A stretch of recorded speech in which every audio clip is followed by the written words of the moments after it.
സലാം പറഞ്ഞ് ഇവിടുന്ന് മടങ്ങുന്നതാണ് ഈ ലോകത്തെ ഏറ്റവും വികാര നിർഭരമടക്കം. 17 ലക്ഷം വരുന്ന വിശ്വാസികളെ എന്ത് ഭംഗിയായാണ് സൗദി ഗവൺമെന്റ് സത്കരിച്ചത്. എന്നാൽ ആരോഗ്യരംഗത്തെ ഹാജിമാരുടെ കരുതലിന് റെഡ് ക്രസന്റ് വിശ്വസിച്ചേൽപ്പിച്ചത് ഒരു മലയാളി പടുത്തുയർത്തിയ സൗദി റെസ്പോൺസ് പ്ലസ് മെഡിക്കൽ ടീമിനായിരുന്നു.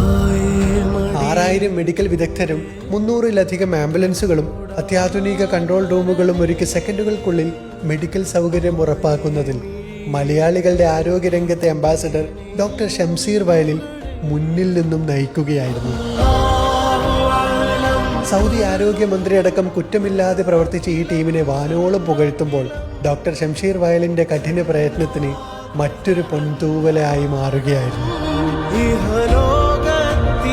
ഹാജിമാർ സലാം പറഞ്ഞ് ഈ പുണ്യഭൂമിയോട് വിട പറയാൻ ഒരുങ്ങുമ്പോൾ അവരുടെ മനസ്സിൽ എന്നും ഉണ്ടാവും ആരോഗ്യരംഗത്തെ ഈ രാജ്യത്തിന്റെ കരുതലും അതിന് ചുക്കാൻ പിടിച്ച മലയാളിയുടെ കരങ്ങളും.